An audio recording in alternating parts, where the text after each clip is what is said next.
German still in range, gets the Q slow, and they are going to get another kill over to Vasily.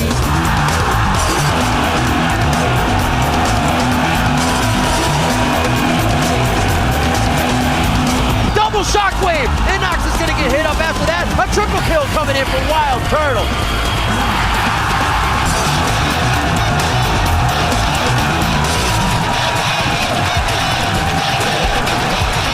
He gets popped up. He can't even get to the back line. He goes down even with his armor build. 44-22 on the clock. Cloud9 takes down Dignitas.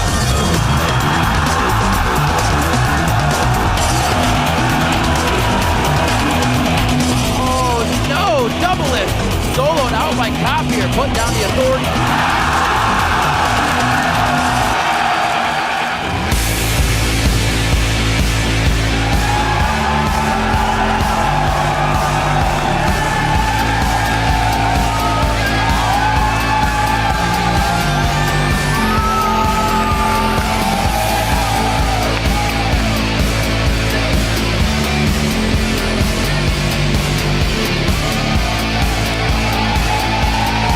Welcome to the North American LCS Summer Split.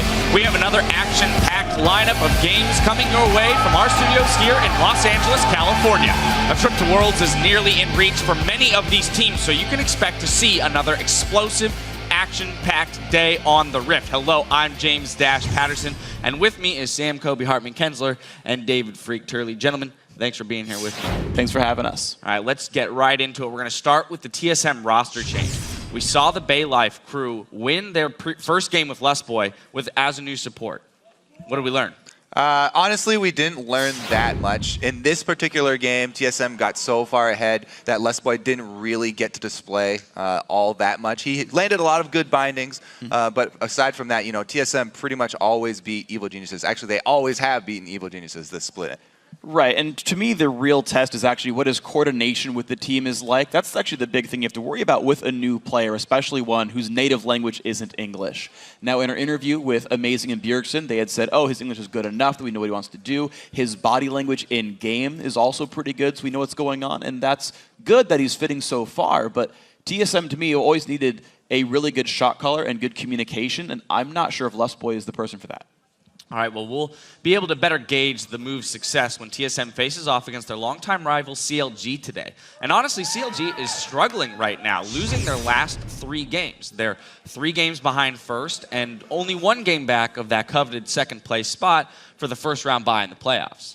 Yeah, but CLG have been having this really bad downward streak recently, and it's kind of troublesome because last split they had kind of a hit-and-miss split, but it was because they had new subs coming in. You know, they still feel like they were training up in the end, and it was okay. It was going to be fine. But they pull in this, what they believe to be an all-star top laner in Seraph, right? Dexter's been in the lineup the entire time, and suddenly they've got all these elements they think are going to work, and it's not clicking right now for them. And suddenly I feel like their morale's a little bit down, and they've got to find some way to turn it back around really fast. Yeah, I don't think anyone will argue with you. After yesterday, they definitely had a really bad game. Dexter constantly under attack in his own jungle. Even the bottom lane, Afromu and Double Lift going down again to Curse's bottom lane, straight up 2 versus 2. And it might go back to that communication that you already talked about for TSM. Same thing for CLG. They might need to work on it as well. All right, let's switch our attention now to Team Curse. They're inching closer to securing a playoff spot, and they're walking around with a lot of swagger. Now, is this a team that believes they can beat anybody? Absolutely it is. You've heard it special right here on this desk. I think in actually this seat, literally. They are a team that has come so close to winning a bunch of games at the beginning of the split. They've actually come in winning some games finally now. You've heard Special say their bot lane should be feared, and hey, they beat up Rush Hour yesterday. They beat Rush Hour 3 weeks ago as well. This is a team where if they went to Worlds, I would not be surprised. The thing is, that's the key right there. They did this before. This isn't anything new for Curse. Their bottom lane, they already beat Rush Hour before, and we've always heard, yes, Curse are great in scrims. Yes, they win all these games, and they're always very confident. However, we're getting closer to playoffs, and something that's always been a really big problem for Curse is stress under really, really high-priority games. So. Yeah.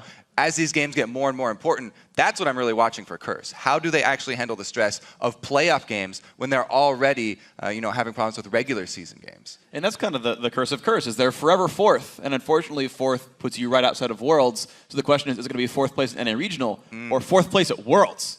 Well, It's the most competitive split we've had so far, so we'll see if they can even get to that 4th place spot, right? Sitting in 6th right now. Well, we're going to head over to Twitter, but we've got something new up our sleeves today. All right, we're going to ask you and let you be the interviewer. If you could ask any NALCS pro a question, who would it be and what would you ask? Send your queries to us at LOL Esports and use the hashtag LCS so we can read our favorites later on in the broadcast. Now, to help us break down yesterday's action, we brought visual aids, courtesy of the hashtag LCS Big Plays. Our first comes from Complexity versus LMQ. At Thy Kaiser writes, Ackerman is a god, blind ulting Robert. Let's take a look. He knows what happened to double lift. Ackerman just throws behind. I've seen this before. Ackerman doesn't want to give up either. Gragas can take this chase. Oh, man. Oh! What? What a throw! Ackerman on the Gragas has been just destroying AD carries left and right. And the best part, walks away before the barrel even explodes. Yeah, man, it's one of those cool guys who don't look at explosions things, put the sunglasses on. He knows he's got it. Our next highlight comes from TSM versus EG. At Jessica Chung writes, that dropped the mic, walk away, amazing Baron Smite was amazing. Now let's roll the big play. If he was able to actually secure it, probably still wouldn't be worth it. 1600 Baron. Helios just on the outside as they stop it. He's going to go in. Oh, my, Amazing says thank you very much from the outside.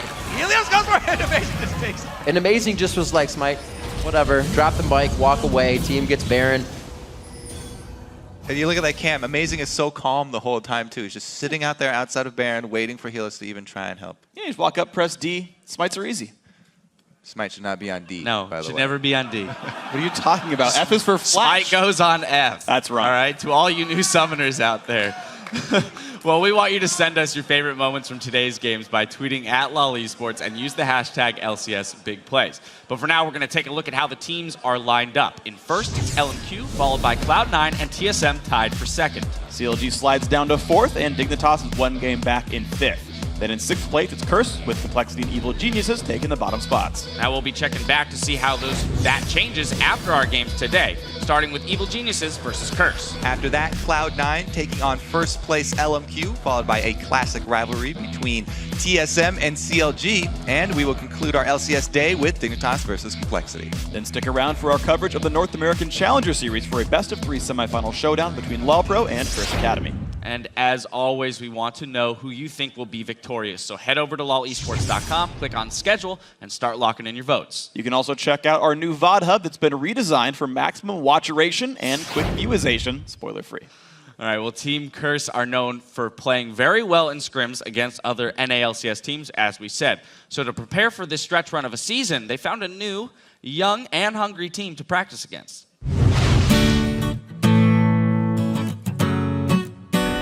Today we're going to the Boys and Girls Club, and we're just going to basically be meeting a bunch of kids that play League and follow the LCS. We're just going to go talk to them, give them some cool gear, and just have a good time. Very nice to meet you. Alex. Very nice to meet you. Very nice to meet you.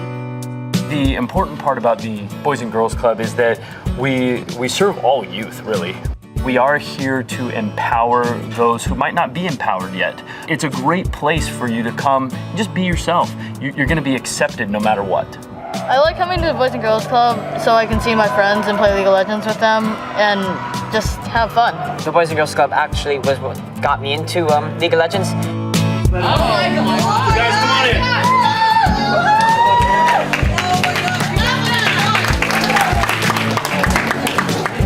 They keep track of their stats each week. It helps them with their math skills. And it also keeps track of how well they're doing. And then, of course, we have a spotlight on each of you, our favorite team. Oh my God, we got like the What I want to do is I want to introduce my team. We are going to have a challenge against Team Curse. I hope you guys are ready, because Oscar, our team analyst, is going to be choosing your role and your champ for today. Jungle Katarina. Okay, I'll do it. You're ADC. You're playing Thresh. Oh. I'm sorry, Top, but Top Galio. I hope you like Cows, because you're playing mid Alistar. Let's skill something easy on you, support Zillion.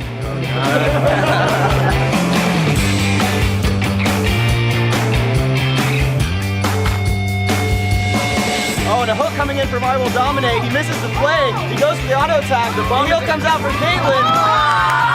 Where they're going? They're killing me now. He's trash talking you.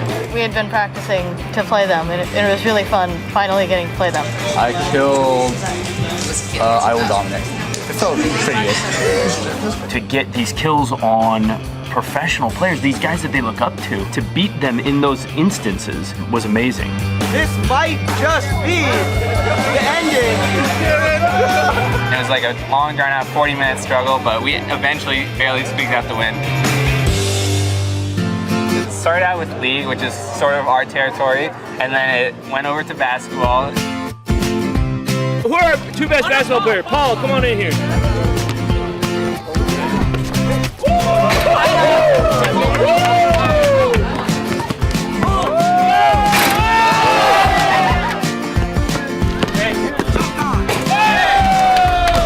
We moved on to foosball, which is what me and X Special were the masters at, and they beat us there too. The last competition was DDR. Dom was supposed to show up for us.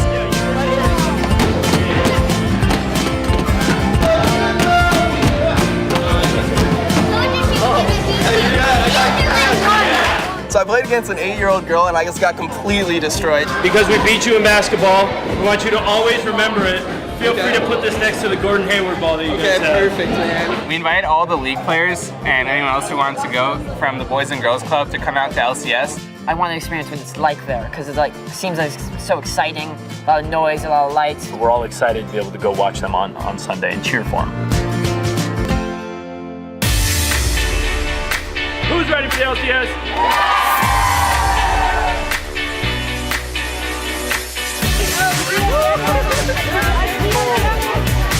The excitement was building up the whole week. Oh my God.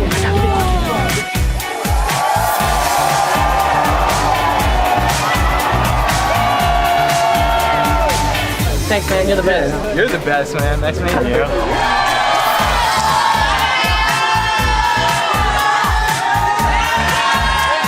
Seeing the kids from the Boys and Girls Club come out to support and cheer for us was awesome. Like when we got on stage, they're just like, "Hi, boy, special, quads." That was awesome. It just pumped me up for the game. What a matchup to end week 9. Cloud9 takes down Curse. Even though Curse didn't come out ahead this match, it was one of the most exciting matches we've ever seen. Right after the game, I was just like, man, what happened? But then I came out here, just talked to all these kids. They don't care if we win or lose. They're just so happy to see us, and that was really awesome. And it made me feel a lot better. The players always talk about how much it helps them when the fans come out and support them. It actually does, help them deal with that stress and improve their play a lot. It's honestly pretty awesome. Kobe, if you had to beat Curse in something, what sport or activity would you choose? Basketball. Yeah, that's They look pretty bad at basketball. They lost to 8-year-olds, so I feel like you got a leg up. Now the question I have after that is whether or not we'll see them pull out the Jungle Cat Arena today. I think it's a really high likelihood they'll pull a TSM and lane swap everybody. There you go. That sounds really awesome. Really high likelihood. You can quote Freak on that. They brought in the mid-80 carry. Everyone They're already should definitely take note. Take note. All right, we're going to take a quick break while Evil Geniuses and Curse load in for our first match of the day. The summer split action continues in just a few short minutes.